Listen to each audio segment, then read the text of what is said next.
I keep seeing people do this, so here are some things my ex did, and I still stayed for 5 years because honestly, I could write a novel.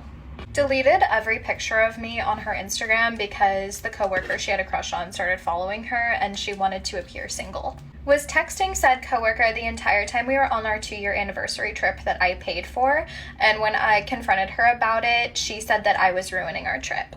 If she was mad at me and I was asleep, she would come to my house in the middle of the night and bang on my window until I'd wake up, screaming at me, threatening me, etc., until I'd eventually have to come out and calm her down. She would throw a lot of things at me, but my favorite time was when she threw a hot bowl of tomato soup at me and it got all over my clothes and her white bedspread, and then she screamed at me because I wasn't cleaning it up fast enough. If she was fighting with either me or one of her parents, she would run out of her house with just underwear on, turn her phone location off, and blow up my phone until I'd leave to go find her. And I would end up having to drive around her neighborhood for usually about an hour until I'd find her in like a bush or outside of somebody's house curled up in a ball. And then I'd have to beg her to get back in my car so I could take her home. Told her friends while we were dating that she was getting off to the thought of her exes and like other random girls that she knew, and that she wanted to leave me for her ex of about 3 years prior, who she dated for like a month.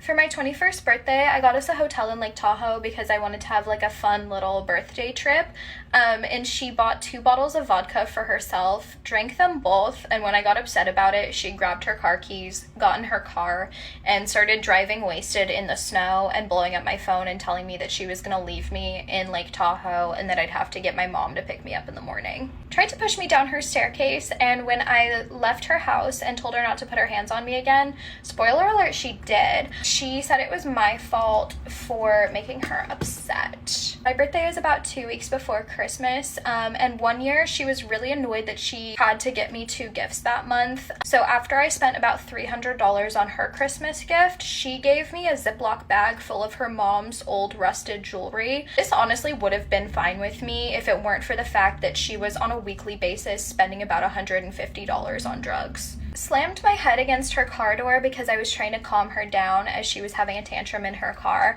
and told me that it was my fault because I wouldn't leave her alone. She would violently scream at me pretty much on a daily basis for things just as simple as like me giving her the wrong spoon for her food, but I was not allowed to even remotely raise my voice at her or I was being mean and a bitch. At one point I was trying to drive away from her and she jumped onto my moving car and shattered my windshield. She would make me get in the car with her while she was driving drunk off her ass because she didn't care if I lived or died, and if